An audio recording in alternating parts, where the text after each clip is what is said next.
आज पढ़ेंगे बिहार के प्रमुख व्यक्तित्व के द्वारा यानी प्रमुख व्यक्तियों के द्वारा लिखे गए न्यूज़पेपर, उनके बुक्स के बारे में।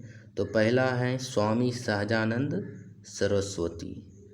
स्वामी सहजानंद सरस्वती जो एक सेंट थे और ये किसान आंदोलन के प्रणेता थे बिहार में। इनके द्वारा लिखा गया है लोक संग्रह न्यूज़पेपर है एक। हुंकार इन्होंने ही लिखा। हुंकार का कोई फिक्स डेट नहीं है, ये बस बेसिकली हुंकार लिखा गया था जमींदारों के द्वारा जो आताताई अत्याचार किया जा रहा था किसानों पर, काश्तकारों पर, उनके परिप्रेक्ष्य में बक्स आंदोलन या बकास्ट मूवमेंट के दौरान। तो हुंकार, लोक संग्रह। बिहार प्रांतीय किसान सभा का गठन इन्होंने 1929 में किया। बिहार प्रोविंशियल किसान सभा का गठन किसने किया? स्वामी सहजानंद सरस्वती ने 1929 में। बकास्त आंदोलन या बक्स आंदोलन भी बोलते हैं इसको, बकास्त आंदोलन 1937-38 में बिहार में किसके द्वारा किया गया? स्वामी सहजानंद सरस्वती के द्वारा। स्वामी सहजानंद सरस्वती किसान आंदोलन के प्रमुख नेता रहे हैं। बकास्त आंदोलन क्या था? कोई मान लीजिए एक लैंड पार्ट है, भूमि का टुकड़ा है, उस पर किसान, जिसको काश्तकार बोलते थे, बहुत दिनों से खेती कर रहा है, तो इस पर जमींदारों ने उनके खेत पर अपना आधिपत्य जमाया कि ये अब इनका खेत नहीं है। यदि खेत है तो उनको प्रमाण देना पड़ेगा, जैसे कि 12 साल से यदि आप वहाँ पर खेती कर रहे हैं और उससे संबंधित आपके पास कोई दस्तावेज है तभी आप उसका खेत हो सकता है काश्तकारों किसानों का। तो इसके विरोध में बकास्त आंदोलन शुरू किया गया था। मेरा जीवन संघर्ष स्वामी सहजानंद सरस्वती ही लिखे हैं, जो उनकी आत्मकथा है, ऑटोबायोग्राफी है। किसान क्या करे उनके द्वारा ही रचित, तो इतना सफिशियंट है स्वामी सहजानंद सरस्वती के बारे में। अगला है जयप्रकाश नारायण, जिन्हें लोकनायक भी कहा जाता है। तो पूछा जाए कि जयप्रकाश नारायण के बायोग्राफी यानी जीवनी को किसने लिखा है? तो रामवृक्ष बेनीपुरी ने। रामवृक्ष बेनीपुरी ने जयप्रकाश नारायण के जीवनी को लिखा है।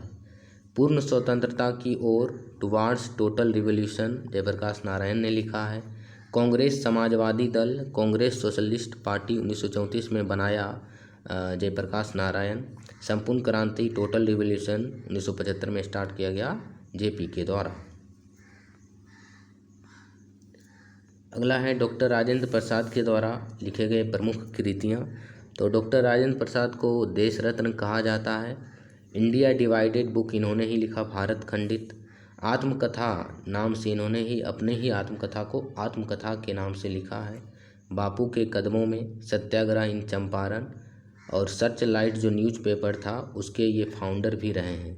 सर्च लाइट के फाउंडर हैं सच्चिदानंद सिन्हा और राजेंद्र प्रसाद। 1918 में ये स्टार्ट हुआ था न्यूज़पेपर। देश जो कि वीकली हिंदी न्यूज़पेपर था उसके एडिटर के रूप में भी इन्होंने काम किया। देश न्यूज़पेपर के एडिटर के रूप में डॉक्टर राजेंद्र प्रसाद। अगला है श्री कृष्ण सिंह, जो कि बिहार के पहले सीएम हैं।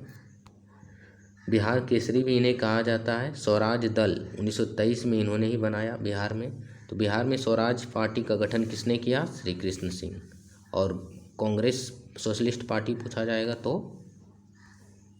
तो हो जाएंगे जेपी नारायण यानी Jayaprakash Narayan socialist party, Congress socialist party और श्री कृष्ण सिंह स्वराज दल। मौलाना मजहरुल हक के बारे में, तो इन्होंने इंग्लैंड जब ये गए थे वकालत की पढ़ाई करने, तो वहाँ पर अंजुमन ए इस्लामिया नाम का एक संगठन बनाया था इंग्लैंड में ही। 1906 में इन्होंने AIML all India Muslim league party बनाई है।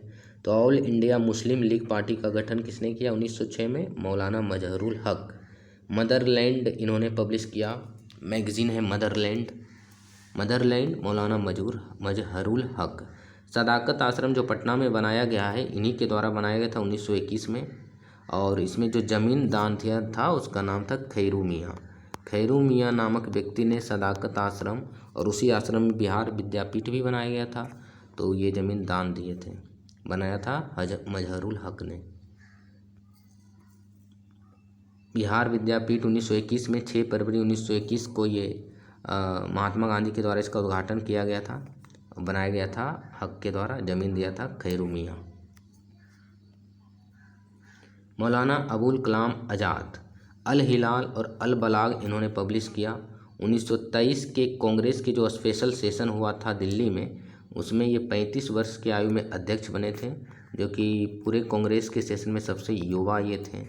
1940 के रामगढ़ कांग्रेस अधिवेशन में ये इन्होंने अध्यक्ष के रूप में काम किया। भिखारी ठाकुर जो गायक थे, नाटककार थे, समाज में व्याप्त कुरीतियों पर लिखते थे और इन्हें भोजपुरी का शेक्सपियर भी कहा जाता है। इनकी जो मुख्य कृतियां हैं वो है बेटी बेचवा, विदेशिया और कलयुग प्रेम।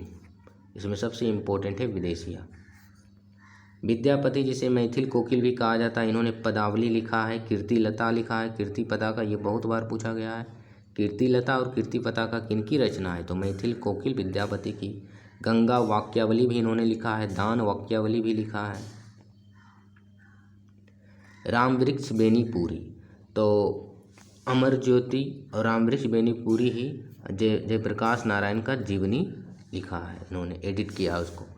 तो अमर ज्योति पतितों के देश में इन्होंने लिखा है। तथागत, संघमित्रा, रामराज, नेत्रदान, अम्बपाली एक ड्रामा है। तो रामवृक्ष बेनीपुरी ने अम्बपाली नामक नाटक को हजारीबाग सेंट्रल जेल से लिखा है। माटी की मूर्तें इन्होंने ही लिखा है।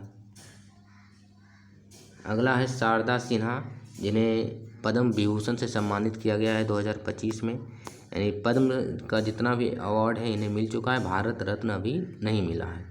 तो पद्मश्री 1991 में मिला है, पद्म भूषण 2018 में और पद्म विभूषण 2025 में। 1 अक्टूबर 1952 को इनका जन्म हुआ था सुपौल डिस्ट्रिक्ट में, राघोपुर ब्लॉक में। लास्ट जो इनका म्यूजिक था, last song of Sharda Sinha, तो उसका नाम है दुखवा मिटाई छठी मैया, जो कि पिछले वर्ष छठ पूजा के अवसर पर ये अपलोड किया गया था। तो शारदा सिन्हा लोक गायिका है, बेसिकली बिहार में विवाह गीत और छठ गीत के लिए मशहूर है। 5 नवंबर 2024 को इनका निधन हुआ था। रामशरण शर्मा प्रमुख इतिहासकार हैं बिहार के। इनका जन्म बेगूसराय के बरौनी में हुआ था। एंशियंट हिस्ट्री जो है, ओल्ड एनसीईआरटी, प्राचीन भारत का इतिहास, आर.एस. शर्मा। तो आर.एस. शर्मा कौन है, यही है रामशरण शर्मा। रामधारी सिंह दिनकर, इनका जन्म सिमरिया में हुआ था। दिनकर और राष्ट्रकवि की टाइटल दिया गया है इन्हें। उर्वशी इन्होंने लिखा है, रश्मि रथी लिखा है, कुरुक्षेत्र लिखा है, रेणुका लिखा है। संस्कृति के 4 आधार इन्होंने ही लिखा है। हुंकार इन्होंने ही लिखा है। हारे को हरिनाम लिखा है रामधारी सिंह दिनकर। आचार्य किशोर कुणाल, जो कि एक फॉर्मर आईपीएस रह चुके हैं। महावीर मंदिर के निर्माण में, जीर्णोद्धार में इनका योगदान है। कैंसर संस्थान में योगदान है। अयोध्या रिविजिटेड बुक लिखा है। दूसरा बुक है अयोध्या बियॉन्ड एडुकेड एविडेंस, दलितों देवो भवा, दलित देवो भवा करके इन्होंने ही लिखा है। आचार्य किशोर, इन्हें पद्मश्री 2025 दिया गया है। गुरु गोविंद सिंह, जो कि लास्ट गुरु थे सिख के, 10वें गुरु या अंतिम गुरु। 22 दिसंबर 1666 को पटना सिटी में इनका जन्म हुआ। खालसा पंथ के फाउंडर हैं। इन्होंने सिखों के लिए पंच ककार को कंपलसरी बताया। तो क से स्टार्ट होने वाला 5 चीज़ें क्या है, क से केस, क से कंघा, क से कड़ा, क से कृपान और क से कच्छा। इनकी रचना जो प्रमुख है, जफरनामा किसने लिखा, गुरु गोविंद सिंह ने। जाप साहिब, दसम ग्रंथ और फतेहनामा गुरु गोविंद सिंह के द्वारा लिखा गया है। बिहार के न्यूज़पेपर के बारे में जानते हैं। तो बिहार के न्यूज़पेपर में पहला नाम आता है बिहार बंधु, जो केशव राम भट्ट के द्वारा पब्लिश किया जाता था। 1872 में ये स्टार्ट हुआ था। तो बिहार बंधु बिहार का पहला न्यूज़पेपर है, बिहार का पहला हिंदी न्यूज़पेपर है और बिहार का पहला साप्ताहिक हिंदी न्यूज़पेपर भी यही है। बिहार का पहला साप्ताहिक न्यूज़पेपर बिहार बंधु, बिहार का पहला न्यूज़पेपर बिहार बंधु, बिहार का पहला हिंदी न्यूज़पेपर बिहार बंधु। बिहार हेराल्ड, बिहार का पहला English newspaper Bihar Herald, Bihar का पहला English weekly newspaper Bihar Herald. Guru Prasad Sen इसके पब्लिशर थे। सर्वहितैषी बिहार का पहला डेली न्यूज़पेपर, बिहार का प्रथम दैनिक समाचार पत्र सर्वहितैषी है। सर्चलाइट, तो ये बिहार का पहला इंग्लिश डेली न्यूज़पेपर है, बिहार का पहला इंग्लिश डेली न्यूज़पेपर सर्चलाइट, और ये सर्वहितैषी हिंदी वाला है। मुरली मोहन के द्वारा ये पब्लिश किया जाता था सर्चलाइट। सर्चलाइट के फाउंडर हैं सच्चिदानंद सिन्हा और डॉक्टर राजेंद्र प्रसाद। नूरुल अनवर बिहार का पहला उर्दू न्यूज़पेपर है ये, मोहम्मद हसीम के द्वारा ये आरा से पब्लिश होता था।